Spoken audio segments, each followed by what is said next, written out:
Shalom, bien-aimés, soyez bénis dans le nom puissant de Jésus-Christ, notre Seigneur et Sauveur. Ce matin, nous allons parler d'un nouveau chapitre que le Saint-Esprit nous a donné. Et ce chapitre est intitulé « Être sauvé par Dieu ». Nous avons de ce thème 3 chapitres. Le premier qui est intitulé « Que veut dire être sauvé par Dieu ?»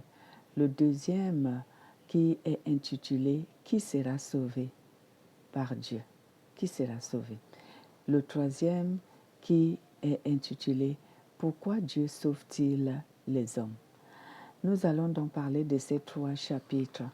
Mais pour commencer, parlons d'abord du premier chapitre intitulé « Que veut dire être sauvé par Dieu ?» Parce que nous savons que beaucoup de gens, beaucoup de croyants pensent qu'ils sont sauvés. Mais en réalité, est-ce que c'est le cas? C'est mon souhait que beaucoup soient sauvés.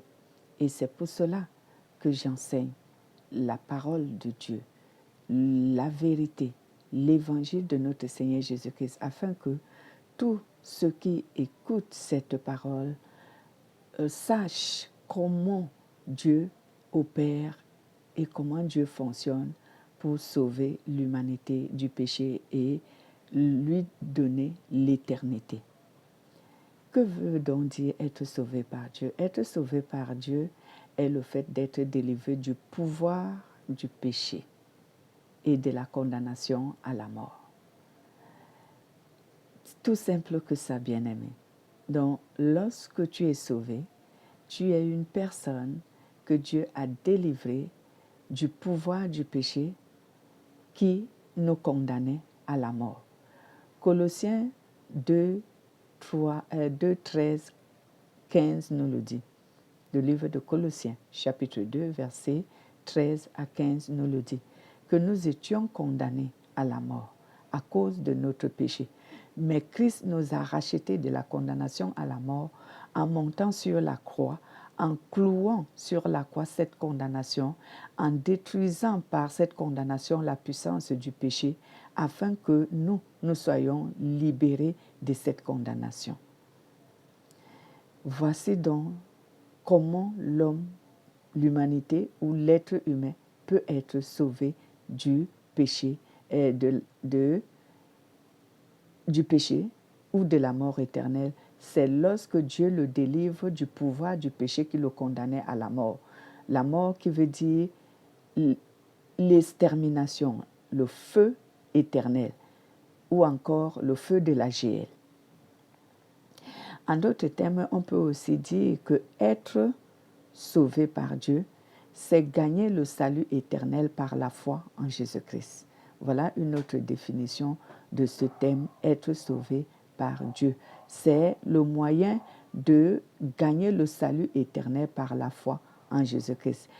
Nous trouvons que c'est notre Seigneur Jésus qui a payé le prix pour que les êtres humains soient sauvés.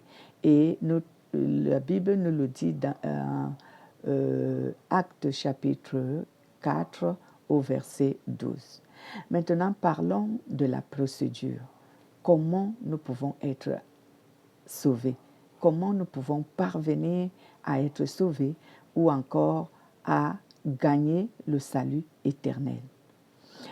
Pour obtenir le salut éternel, c'est-à-dire être sauvés, nous devons commencer par croire en Jésus-Christ en remplissant certaines conditions.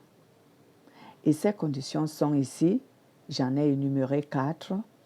Il y a, premièrement, obtenir le pardon de Dieu. Deuxièmement, recevoir le Saint-Esprit.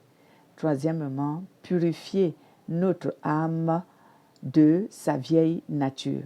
Cela veut dire on doit purifier notre âme du péché. On en parle parce que je vais parler profondément de ces 4 conditions. La 4e, demeurer intègre à Dieu jusqu'à la fin. Je vais les réitérer. Donc, pour que le salut éternel, pour que nous obtenons le salut éternel, ce qui veut dire pour que nous soyons sauvés, nous devons croire en Jésus-Christ en remplissant certaines conditions. Et ces conditions sont telles que, premièrement, obtenir le pardon de Dieu. Deuxièmement, recevoir le Saint-Esprit. Troisièmement, purifier notre âme de sa vieille nature. Et quatrièmement, demeurer intègre à Dieu jusqu'à la mort, jusqu'à la fin. Parlons donc de la première condition qui est intitulée « Obtenir le pardon de Dieu ». Comment on obtient le pardon de Dieu et qu'est-ce que cela veut dire? Obtenir le pardon de Dieu, c'est le fait d'obtenir l'expiation de nos péchés en passant par les eaux du baptême. C'est le premier sacrement qu'un chrétien fait lorsqu'il veut obtenir le salut éternel. En d'autres termes, lorsqu'il veut être sauvé par Dieu, c'est la première procédure à faire. Tu dois rechercher le pardon de Dieu en t'appliquant à ce sacrement qu'on appelle le baptême. Donc, pour que tes péchés soient expiés. On voit cela sur Matthieu chapitre 3, versets 5 à 8. Bien sûr que ce passage ne nous montre pas que c'est Jésus qui baptisait les gens. Il s'agissait de Jean-Baptiste. Mais Jean-Baptiste annonçait le ministère de Jésus. C'est pour cela même qu'il a été envoyé sur la terre. La Bible nous dit dans le livre de Jean, sur le livre de Jean, chapitre 1, au verset 4, qu'il y a un homme qui a été envoyé en avant la lumière pour annoncer la lumière, mais lui-même, il n'était pas la lumière. Il s'agit de Jean-Baptiste qui venait annoncer la repentance aux gens, qui venait conduire aux gens dans la repentance. C'est pourquoi Jean avait commencé par baptiser, parce qu'il était question de commencer par là. Les hommes n'ont jamais compris pourquoi Jean a baptisé, alors qu'aucun serviteur de Dieu avant Jean ne baptisait les gens. Il n'y avait pas le baptême avant, mais c'est Jean qui commence ce sacrement sur les croyants, baptiser les gens. C'était un moyen de les introduire dans cette procédure de la demande de la grâce de Dieu qui permet aux hommes d'être sauvés. On va en parler un peu plus en amont, ce que c'est que le baptême. Voilà. Donc, lorsque les fautes d'un homme sont expiées, cela veut dire que Dieu a pardonné ses péchés parce que ce dernier lui a confessé ses péchés et lui a demandé pardon lors de son passage dans les eaux du baptême. Donc, ce dernier a donc confessé ses péchés et il a demandé pardon à Dieu lors de son passage dans les eaux du baptême. C'est pourquoi, avant qu'un être humain entre dans les eaux du baptême, on lui enseigne souvent d'ouvrir son cœur et de demander sincèrement pardon à Dieu avant de passer par le baptême. Pourquoi? Parce que c'est cela le sacrement. C'est ce qui permet à ce que l'être humain entrant dans les eaux du baptême et ressortant de là, il ressort purifié, donc pardonné de ses péchés. Qui ressort pardonné de ses péchés. Donc quand on te plonge dans les eaux du baptême par immersion, on t'en ressort de là au nom de Jésus. Cela veut dire que tout ce que tu as commis comme péché autrefois, avant que tu ne connaisses Jésus, ces péchés-là te sont pardonnés en ce moment même où tu entres dans les eaux du baptême et que tu en ressors. C'est pour cela qu'on dit que tu ressors nouveau, parce que les eaux du baptême t'ont lavé. C'est le symbole de la parole de Dieu qui nous purifie de nos péchés, les eaux du baptême. Ce n'est qu'un symbole. Bien-aimé, c'est un symbole, j'insiste, c'est un symbole. Quand tu entres dans les eaux du baptême et que tu en ressors, c'est un symbole qui montre que la parole de Dieu purifie ton âme de tout péché. Mais est-ce que le baptême sauve? On va le savoir tout à l'heure. Mais c'est un symbole que Dieu a instauré et que Dieu a approuvé. C'est lui qui a inspiré Jean-Baptiste de baptiser les gens. Et je répète, Jean-Baptiste est venu uniquement pour ça. C'était sa mission. Après avoir accompli cette mission, il en est mort et il est retourné auprès de Dieu. Jean-Baptiste aussi, autant que Jésus. Ce sont des êtres humains qui n'ont pas vécu longtemps sur la terre parce qu'ils avaient juste une mission à accomplir et repartir auprès du Seigneur. Voici donc que je vais réitérer ici, lorsque les fautes d'un homme sont expiées, cela veut dire que Dieu a pardonné les péchés de cette personne parce que cette personne s'est confessée, il a confessé tous ses péchés sans cacher, sans garder un secret.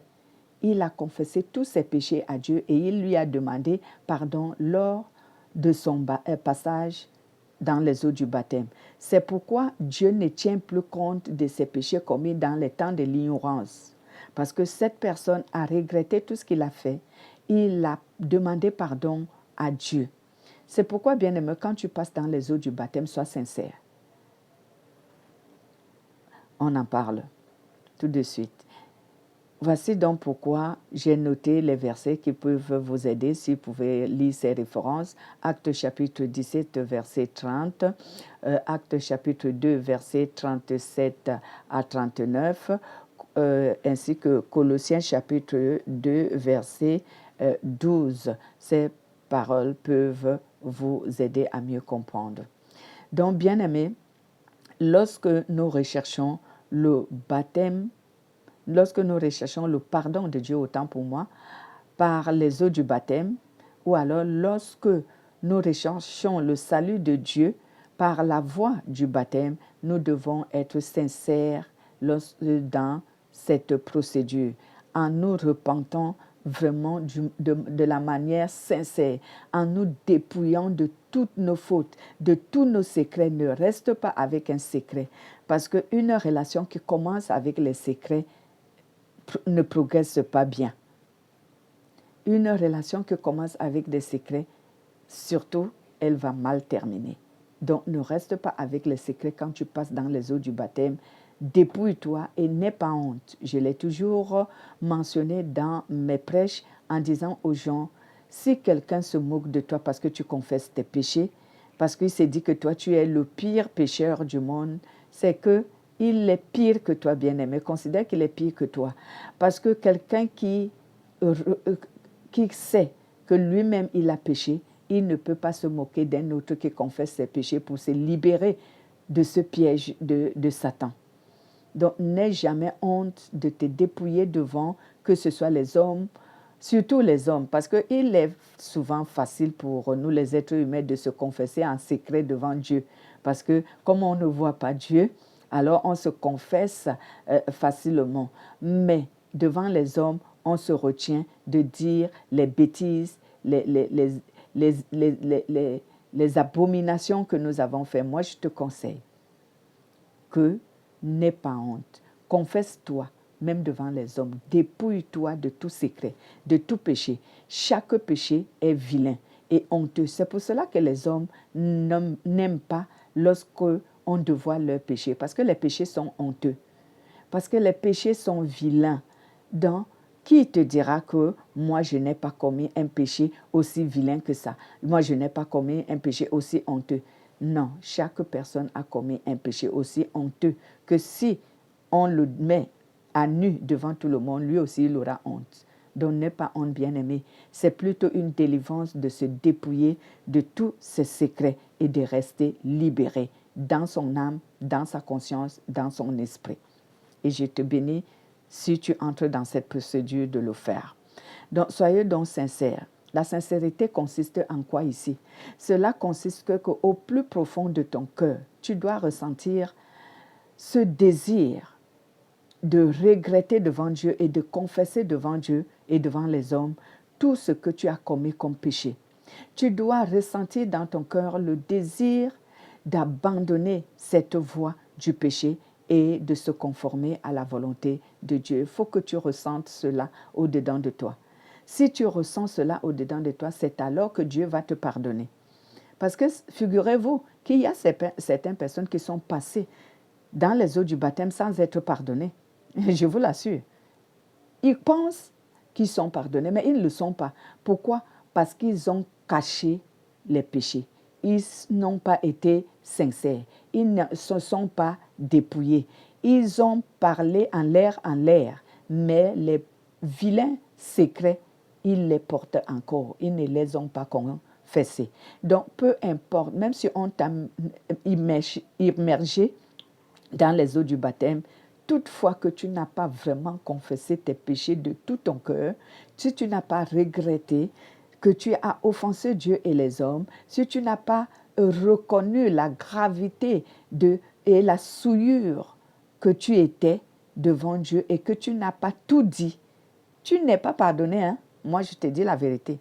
Tu n'es pas pardonné même si on t'a plongé dans les eaux de la mer. Ce n'est pas les eaux qui purifient. C'est la puissance de Dieu qui purifie. C'est pourquoi je vous ai dit que le baptême est un symbole. C'est la puissance de Dieu qui purifie. Et elle ne purifie que lorsque ton cœur est sincère. Donc, si toi, être humain, tu es entré dans les eaux du baptême et que tu n'as pas confessé vraiment tes péchés, je t'exhorte de faire quoi? De revoir ton alliance avec Dieu. Va revoir ton alliance avec Dieu. Va confesser cela à ton pasteur. Dis-lui que le jour que je suis passé dans les eaux du baptême, je n'étais pas sincère. Va lui dire la vérité. Sinon, ton baptême n'a aucune utilité. Aucune utilité, aucun objectif. C'est une demande introduite au devant de Dieu qui n'aura aucun effet parce que tu n'as pas été sincère. Dieu connaît nos cœurs. Il sait quand nous avons été sincères et lorsque nous ne l'avons pas été. C'est pourquoi lui-même il dit dans 1 Jean chapitre 1 verset 9, il dit « Si vous me confessez votre péché de tout votre cœur, je suis juste et fidèle pour vous pardonner votre péché et non seulement je vais vous pardonner, je vais effacer l'existence de tous ces péchés et je ne tiendrai plus compte de ces péchés. » Alors dis-moi, si tu n'as pas été sincère, comment penses-tu que cette parole sera mise en pratique, en vigueur pour toi? Cette parole ne sera pas mise en vigueur pour toi parce que tu n'as pas été fidèle. Tu n'as pas été sincère. Je répète ce verset. La Bible dit, 1 Jean chapitre 1 verset 9, je recommande 1 Jean chapitre 1 verset 9 qui dit, si vous me confessez votre péché de tout votre cœur, je suis juste et fidèle pour vous le pardonner et non seulement je vous pardonnerai, mais je effacerai vos péchés et ils n'existeront plus pour moi. C'est ce qu'on appelle ici, je vous purifierai avec mon sang. Donc, si tu n'as pas été sincère lors de ta confession, tu as caché des secrets, sache que cette parole ne sera pas mise en vigueur pour toi. Elle ne va pas manifester en ta faveur. Il y a également Proverbe chapitre 20, de 28 au verset 13, qui nous dit ceci. Celui qui confesse ses péchés, celui qui avoue ses péchés, les confesse et les délaisse. 3 choses. Celui qui avoue ses péchés, les confesse et les délaisse, obtient miséricorde. Mais celui qui dissimule ses péchés n'obtiendra pas la miséricorde. C'est ce que je venais de te dire tout à l'heure. Donc, si tu n'avoues pas tes péchés, si tu ne les confesses pas, si tu ne les délaisses pas, tu n'obtiendras pas le pardon de Dieu. Tes péchés ne seront pas expiés. Même si tu es passé dans les eaux du baptême, tu seras considéré devant Dieu comme un païen, comme un pécheur. Tu n'es pas encore sorti de la situation. C'est pourquoi je te conseille, je t'exhorte d'aller revoir ton dirigeant, ton pasteur, et dis-lui que le jour que moi je suis passé dans les eaux du baptême, je n'ai pas été sincère. Voici mes secrets et confesse-les lui. Et il te fera un travail spirituel. C'est qu'on appelle le travail spirituel. Ce n'est pas ce que vous faites lorsque vous voulez chasser les démons. Vous dites que vous faites le travail spirituel. Ou parce que lorsque vous voulez que Dieu agisse en votre faveur, vous faites les jeûnes. Vous croyez que c'est ça le travail spirituel. Non. Le travail spirituel, c'est pour régler les situations qui ne sont pas en accord avec la volonté de Dieu. C'est ça le travail spirituel. Et le plus souvent, ce qui n'est pas en accord avec la parole de Dieu, c'est ce qui nous soumet au péché. C'est les secrets que nous avons, c'est les péchés que nous avons, c'est tout ce qui obscurcit notre cœur, c'est tout ce qui nous souille. C'est ce qu'on doit faire comme travail spirituel pour permettre à ce que l'impureté quitte notre âme. Parce que n'oubliez pas, ce que Dieu est venu sauver en l'homme, c'est son âme.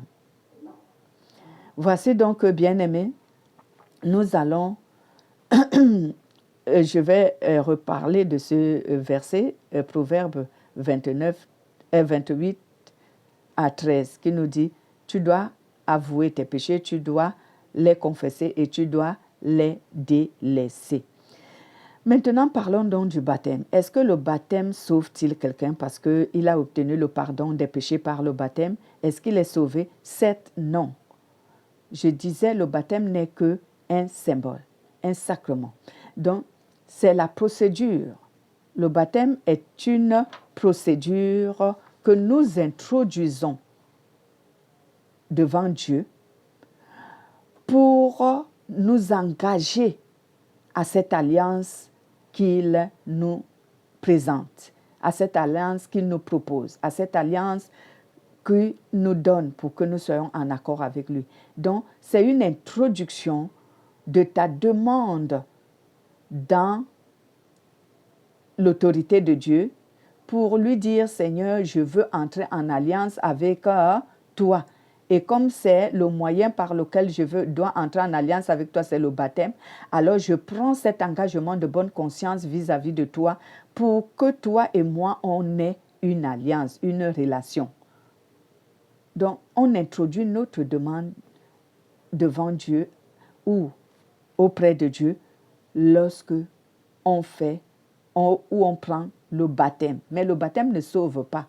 Si tu t'es seulement baptisé et tu crois que tu es sauvé, non, tu n'es pas encore sauvé. Il faut que tu remplisses les autres conditions parce qu'il y en a encore 3 autres conditions qu'il faut remplir. Il faut que tu obtiennes le Saint-Esprit. Il faut que ton âme soit purifiée de son vieil homme, de sa vieille nature. Il faut également que tu demeures fidèle à Dieu jusqu'à la fin. Donc, cela te reste à accomplir. Donc, si tu te limites au baptême, croyant que tu es sauvé, tu n'es pas sauvé. Tu n'es pas encore sauvé. Donc, tu n'as pas encore le salut éternel. Mais tu as introduit une demande auprès de Dieu pour cela. Dieu prend cela en compte si tu as été sincère. Des questions m'ont été posées. Est-ce que si quelqu'un meurt après qu'il se soit baptisé, est-ce qu'il sera sauvé? J'ai dit oui et non. Oui et non comment? Pourquoi? Lorsqu'une personne a introduit sa demande auprès de Dieu, cette demande de l'alliance, lorsqu'une personne s'est baptisée, j'aimerais dire, si la personne a été sincère de confesser vraiment ses péchés avec un cœur sincère, avec un regret d'avoir offensé Dieu et avec une volonté émettant dans son cœur qu'il veut abandonner la voie du péché pour suivre le Seigneur, s'il meurt à l'instant précis, il sera sauvé parce qu'il s'est confessé. Et il a cru en Jésus en se confessant, en recherchant premièrement le pardon de ses péchés. Je vais réitérer. Cette personne sera sauvée. Pourquoi? Parce qu'il a cru, c'est pourquoi il a cru en Jésus, c'est pourquoi il est venu rechercher le pardon de Dieu par le moyen du baptême. Donc, à l'instant précis qu'il s'est confessé de manière sincère, de manière à se dépouiller de tous ses péchés, s'il meurt à l'instant précis, il sera sauvé. Mais, par contre, si la personne n'a pas confessé sincèrement ses péchés et qu'il a caché des secrets, même s'il a été baptisé, s'il meurt à l'instant précis, il ne sera pas sauvé. Parce qu'il n'a pas obtenu le pardon. Pourquoi? Parce qu'il a gardé les secrets et Dieu le sait. Il ne sera pas sauvé. Est-ce que le baptême donne le Saint-Esprit? Non. Non. Ceux qui vous ont dit qu'en étant baptisé, tu reçois le Saint-Esprit, c'est faux. Si vous lisez bien la Bible, vous allez vous rendre compte que certaines personnes ont obtenu le Saint-Esprit avant même d'être baptisées. Oui, après avoir regardé par exemple la conversion l'eunuque que le diacre Philippe avait baptisé. Cela se trouve sur Actes des Apôtres, je crois, chapitre 8, si je ne me trompe pas. Lisez cette histoire. Cet eunuque éthiopien a été sauvé. Il a obtenu, autant pour moi, le Saint-Esprit avant même qu'il ne soit baptisé. Et quand vous regardez aussi le livre toujours de Actes des Apôtres, la famille de Corneille et toute sa famille, ils ont obtenu le Saint-Esprit avant d'être baptisés. Donc, si quelqu'un vous dit que parce que vous êtes baptisé, vous avez obtenu le Saint-Esprit, il vous a menti. On n'obtient pas le Saint-Esprit par le baptême. On obtient le Saint-Esprit par la parole de Dieu que nous croyons. C'est pourquoi je vous invite à aller lire Éphésiens chapitre 1, verset 13 à 14 et vous allez comprendre comment on reçoit le Saint-Esprit. Voilà, on va même en parler tout à l'heure parce que notre deuxième condition, c'est obtenir le Saint-Esprit. Donc, bien aimé, le baptême ne sauve pas. Nous qui restons après avoir été baptisés, tu restes, ne crois pas que tu es sauvé parce que les autres conditions te restent à accomplir. Obtenir le Saint-Esprit, purifier ton âme de son vieil homme et demeurer fidèle à Dieu jusqu'à la fin. Parlons donc de cette deuxième condition, obtenir le Saint-Esprit. Obtenir le Saint-Esprit est le fait de recevoir sur notre âme le sceau de Dieu, la marque de Dieu. Donc, quand on dit qu'un être humain a reçu le Saint-Esprit, il a reçu le Saint-Esprit parce que Dieu a marqué son âme de son sceau, de sa marque, de sa signature. Le sceau veut dire la signature. Pourquoi Dieu marque l'âme? Parce que c'est l'âme que Dieu est venu sauver. Pour distinguer une âme, il faut qu'une âme porte la marque de l'esprit ou de l'entité dont il appartient. Donc, si tu appartiens à Dieu, ton âme portera la marque de Dieu, donc la signature de Dieu, ce que la Bible appelle le sceau. Et cette signature, ce sceau, c'est le Saint-Esprit. C'est le Saint-Esprit qui est la marque de Dieu. Lorsque le Saint-Esprit intègre ton corps, lorsque le Saint-Esprit incarne ton esprit, alors tu es marqué par le sceau. Tu es marqué par le sceau de Dieu. Tu es marqué par la marque de Dieu. Et ton âme est maintenant distinguée comme une âme appartenant à Dieu. Donc, voici donc la deuxième condition qui permet en sorte que l'homme obtient le salut de Dieu, le salut éternel, ou que l'homme soit sauvé. Et déjà, je puis te confirmer que quand tu reçois le Saint-Esprit, lorsque tu reçois le Saint-Esprit, à ce moment, tu es maintenant considéré comme un candidat qui a obtenu le salut éternel. Parce que la marque de Dieu fait de toi un enfant de Dieu. La marque de Dieu fait de toi quelqu'un qui appartient à Dieu. Tu n'es donc plus un païen à ce moment. Tu appartiens maintenant à Dieu. Je venais de dire que lorsqu'une âme d'un être humain porte la marque d'une entité, c'est que cette âme appartient à l'entité dont elle porte la marque. C'est pourquoi nous devons donc porter la marque de Dieu, qui est le Saint-Esprit, afin que nous soyons considérés comme ceux qui appartiennent à Dieu. Nous avons ici la référence telle que Romains chapitre 8, verset 14 à 17, Éphésiens chapitre 1, verset 13 à 14, comme je vous disais tantôt. Donc, bien aimé, ce n'est donc pas une simple croyance et un baptême ordinaire qui donne à l'homme le salut éternel ou qui sauve l'homme. Non. Bien que cela soit recommandé par Dieu, le pardon de Dieu, la Bible nous le recommande dans la parole. Le baptême est recommandé dans la parole de Dieu. C'est un sacrement qui est recommandé dans la parole de Dieu. Mais ce n'est pas ce qui sauve. Ce qui sauve vraiment l'homme, c'est porter la marque de Dieu. Cela veut dire porter en soi le Saint-Esprit de Dieu. Et c'est ce qui amène donc l'homme à être sauvé parce que Dieu l'aura marqué de son sceau. Il porte la marque de Dieu sur lui. Vous lirez 2 Corinthiens chapitre 1 au verset 22. Mais bien aimé, il y a un conseil, une exhortation que je veux vous donner. Il faut bien que cette marque demeure sur le croyant. Parce que si cette marque ne demeure pas sur le croyant, il va perdre le salut éternel qu'il a obtenu. La marque de Dieu sera effacée sur lui. Cela veut dire que le Saint-Esprit va le quitter. Si jamais la personne se désobéit à Dieu, demeure dans le péché, reste endurcie, alors la Bible nous enseigne que le Saint-Esprit va le quitter. J'ai toujours cité ce verset d'Éphésiens, je crois au chapitre 4, verset 30 à 31, qui nous dit « N'attristez pas le Saint-Esprit de Dieu par lequel vous avez été marqués d'un sceau. N'attristez pas le Saint-Esprit de Dieu par lequel vous avez reçu la rédemption. » Et Jésus, notre Seigneur, nous dit dans ses évangiles que si un homme pêche contre le Fils de l'homme, cela lui sera pardonné. Mais si un homme pêche contre le Saint-Esprit, ce péché n'a pas de pardon, ni aujourd'hui, ni après. Donc, le péché qui est donc contre le Saint-Esprit, c'est l'endurcissement du cœur, l'incrédulité que la Bible appelle la rébellion. Si vous lisez le livre de Colossiens chapitre 3, vous allez rencontrer ce passage où Dieu dit que c'est à cause de la rébellion des hommes que la colère de Dieu manifeste sur eux. Donc, la rébellion est une incrédulité.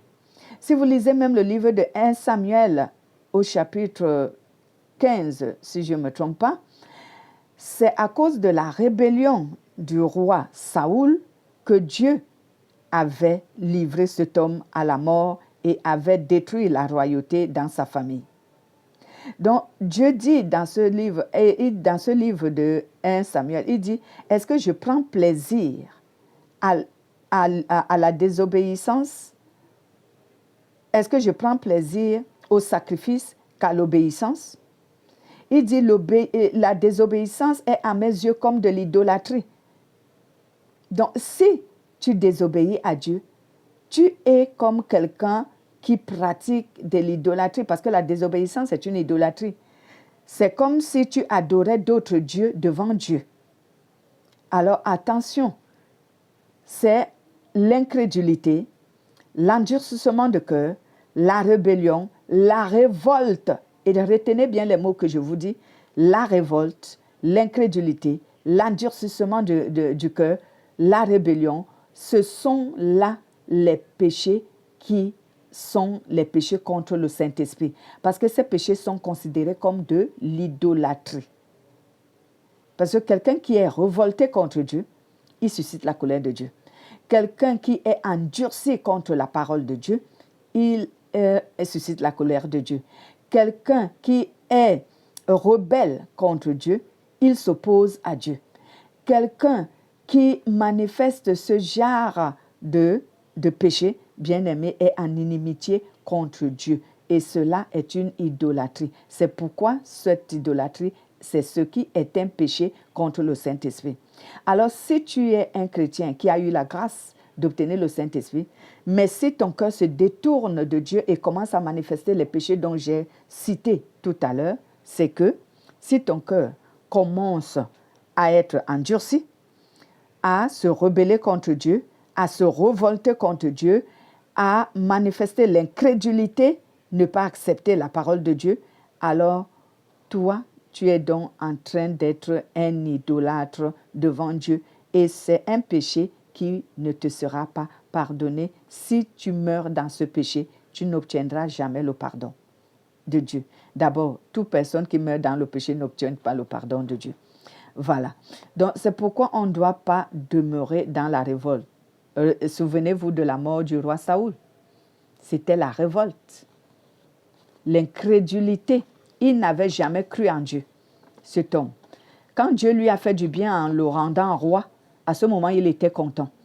Mais maintenant, obéir aux préceptes de Dieu et à sa parole, à ses recommandations, il ne voulait pas.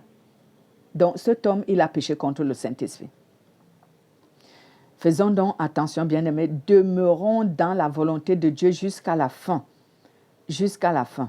Donc, ici, j'aimerais dire que si la marque de Dieu ne demeure pas en toi jusqu'à ta mort ou jusqu'à l'arrivée de Jésus pour l'enlèvement de l'Église, le Saint-Esprit va te quitter. Si le Saint-Esprit te quitte, bien-aimé, si tu n'œuvres pas pour que le Saint-Esprit demeure en toi jusqu'au jour de ta mort, si le Saint-Esprit te quitte, alors tu seras exclu de la liste de ceux qui sont sauvés. Cela veut dire que ton nom sera effacé du livre de vie. Apocalypse chapitre 20, versets 14 à 15. Matthieu 22, versets 11 à 14. Et Luc 21, verset 19.